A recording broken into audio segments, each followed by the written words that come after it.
Our movie begins with a flashback to the first part of the series. A metaphysical doctor is on TV talking about the strange events that happened on the plane in the first part and how death chased all the survivors. Our heroine is asleep with the TV on that channel when suddenly she hears someone calling her name and wakes up startled. She continues watching the TV, which confirms that the death of the plane passengers wasn't a coincidence and that there's no such thing as coincidence. The next day, Kimberly says goodbye to her father to go on a trip with her friends, who are clearly living the wild youth life. As soon as she drives off, her father notices gasoline leaking under the car and the car stops suddenly. A garbage collector woman surprises Kimberly, and we see her group of friends with clear indications they are carrying illegal substances. Kimberly starts seeing a bus, a guy in a sports car, and calls her father, who reminds her to check the fuel leak. A young man panics when he sees a police car behind them and tries to get rid of the drugs. Suddenly, a big truck carrying large tree logs passes by. When he throws the drugs, they land in front of another car, but he signals to her that the police are the reason. We see a woman in a hurry driving, a speeding motorcyclist, a man drinking beer in a large vehicle, and strange signs increasing when Kimberly sees a boy playing with two toy cars, smashing them together. Kimberly ignores it. Then we see a man driving who also seems intoxicated, a boy and his mother, and the speeding motorcyclist accelerates. The police car passes by them. The driver hides his drugs, and the police continue behind the log truck. Suddenly, the teacup falls on him and he gets distracted. At that moment, a large tree branch flies and enters the police car's windshield, killing him instantly. The motorcyclist crashes and flies off, and the car behind crashes into the truck, killing the driver. The logs fly toward the motorcyclist. The boy and his mother's car crashes. Kimberly's car flies into the air. The sports car driver crashes into the truck and burns slowly. Kimberly watches in shock and cries. Then a truck crashes into the boy, continuing towards Clear, who screams. Suddenly, Clear wakes up in front of the garbage truck, screaming,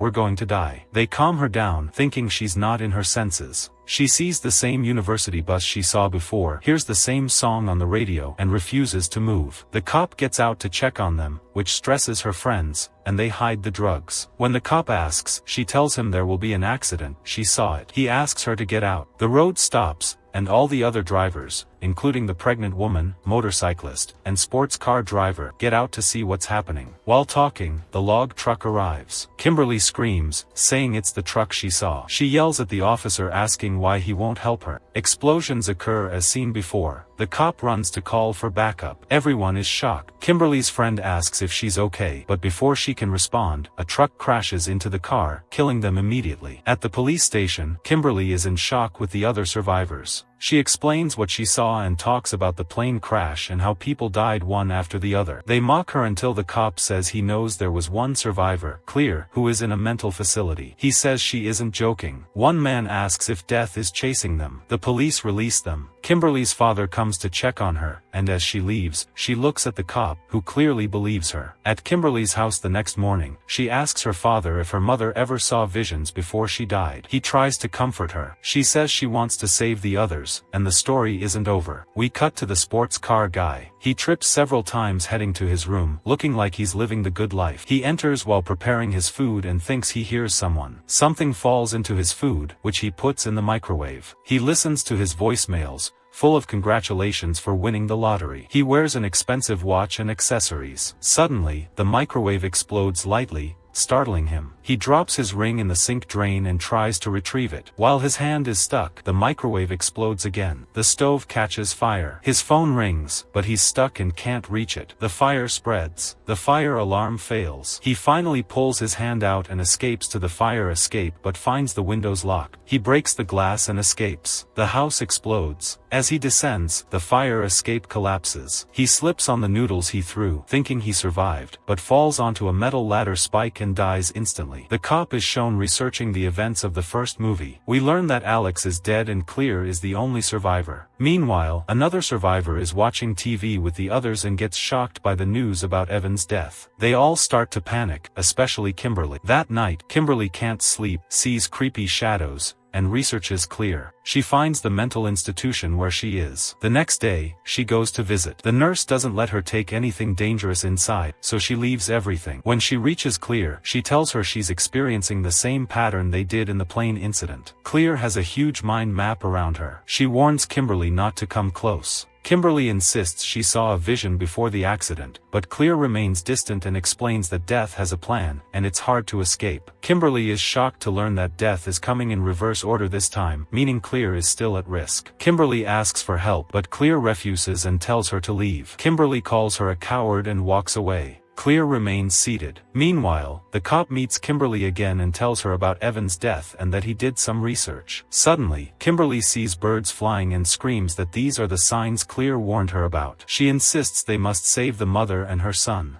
Clear decides to leave the hospital and help. At the dentist's office, the mother and her son are getting a tooth removed. The dentist talks about how lucky the boy is to have survived. Suddenly, water from the aquarium starts leaking toward the electrical outlet. As the dentist works, he is startled by the bird hitting the window and stops. Another bird breaks the glass and enters. The nurse doesn't respond to the doctor's call for help, so he continues the procedure. Suddenly, a toy fish falls into the sedated boy's mouth and he starts to choke, but the nurse saves him just in time. They leave. Kimberly warns them from a distance to stay away from the birds, but they don't understand. The boy runs toward the birds. There is construction nearby, and a piece of glass falls and kills him instantly. Kimberly returns home, scared and unsure if she will die. The cop comforts her. Suddenly, Clear shows up and tells her about the boy's death. Clear asks if Kimberly is ready. They go to the mortician from the first part who is working on Evan's body. They ask for his help. He tells them there's no escape from death, but Kimberly pleads with him, and he tells her only a new life can defeat death. He says it's the balance of the universe and that she must follow the signs. At the gas station, Clear slaps a man who came too close with fire. Kimberly has a vision of someone drowning and bleeding. Clear asks what she saw. Kimberly says she saw herself drowning while driving a white van. The cop remembers a pregnant survivor and Clear says she's their only hope. They don't know how to reach her, but the cop looks up the plate number and name. They contact the other survivors and arrange a meeting. Rory, the guy who drinks, gets stuck in an elevator but escapes. At the meeting, the mother is still in shock and tells Kimberly she might be next. Everyone is skeptical and arguing until Kimberly tells them there is still hope. She tells them to avoid any potential danger. Eugene, the black man, gets angry and leaves. Suddenly a series of accidents nearly kills them, but they survive. The pregnant woman is pulled over by a cop because her car is reported stolen. Meanwhile, the group is arguing. The mother wants to leave, and Eugene mocks them, saying he controls his fate, not some crazy story. He leaves.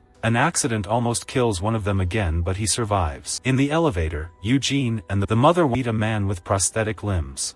Kimberly sees a man with a hook and tries to warn the woman. She drops her phone and hears the cop warning her about the hook man. While getting up, her hair gets caught in the hook and she panics. As the elevator doors close, her head gets stuck. Clear and another survivor arrive, but it's too late. The elevator rises and decapitates her. Everyone is shocked. Eugene panics, grabs the cop's gun, and threatens them, saying he controls his life. He fires 6 times at his head, but the gun misfires every time. The cop takes the gun and finds it was loaded. Clear says it's not Eugene's turn. They decide to find the pregnant woman. She is in custody, frustrated, and her water breaks. They rush her to the hospital in her car. Meanwhile, in the van, the group discusses strange events that previously saved their lives. They realize they were all linked to Flight 180 in some way and that everything was connected to that. The pregnant woman is in labor. Clear talks about the sequence of death and how it reversed because she survived. Both vehicles meet accidentally and crash. The van ends up in a barn with pipes piercing Eugene and the driver's leg. The pregnant woman begs the cop not to leave her. He promises others will help. They manage to get the injured person out. The female driver calls out to a boy in the farm to help her, but he accidentally hurts her. The police and ambulance arrive quickly, but they refuse to take Clear. She tells them to be careful of anything sharp and warns them about the road. Meanwhile, Rory saves the farm boy from a near accident at the last second. During that moment, the journalist's car gets damaged near the fuel tank, and fuel begins to leak into the pipes, heading toward the accident site. Rory turns to Kimberly and tells her to take his belongings and get rid of the drugs and other stuff if he dies before her, because he doesn't want to upset his mother if he dies. He walks off as the media begins covering the accident. At that moment, the officer goes to Clear and tells them they found the pregnant woman. They apologize to the injured woman in the car and tell her they have to leave. She says it's okay. The rescue team arrives with a power saw. They hit the car hard with it, and she warns them not to be rough. After apologizing, the rescuer hits it hard again. This causes a pipe to pierce the back of her head, killing her instantly. Her cigarette falls from her hand, the gasoline gets closer, and a sudden fire erupts, instantly exploding the car. A nearby tree almost falls on the officer, but he avoids it just in time. The explosion causes a barbed wire in the barn to fly and cut Rory in half. They rush toward the car to reach the pregnant woman. On the way, Kimberly has a vision. She sees a doctor and a hospital. As soon as she wakes up, she says she saw herself in a hospital with a doctor saving her using an electric shock after surviving a car crash. We cut to the pregnant woman in the middle of the surgery, and Jen was in other room in the hospital. And he wakes up while he is on a respirator, and suddenly a strange thing happens, getting things from here and slowly draining the electricity from the respirator. Clear, Kimberly and the cop reach the hospital and run to the nurse from the vision. She is closing the elevator, so they go to the same floor. Eugene struggles to breathe. The cop stops the nurse. Kimberly reaches the delivery room and watches the baby being born safely. They rejoice. Eugene's machine restarts. Clear hugs Kimberly. Suddenly, Kimberly sees herself driving the truck and realizes the pregnant woman was never meant to die. She has another vision of a bloody hand and a drowning truck. Clear runs to Eugene, opens the door, and it explodes, killing them both. Kimberly and the cop are in shock. Kimberly realizes the bloody hand was hers and recalls the nurse vision. She sees a newspaper headline saying, "New life." She whispers to the cop that she must die. She asks him to bring the nurse and runs to the truck. She drives it into the lake. The cop dives after her. The truck sinks slowly. He struggles to reach her as her oxygen runs out. She loses consciousness and sees flashes of her life. Suddenly, her eyes open and the nurse revives her with a defibrillator. The cop tells her they tricked death. She smiles. In the future, they are visiting the Barn family. The boy thanks the cop and Kimberly, saying Rory saved him.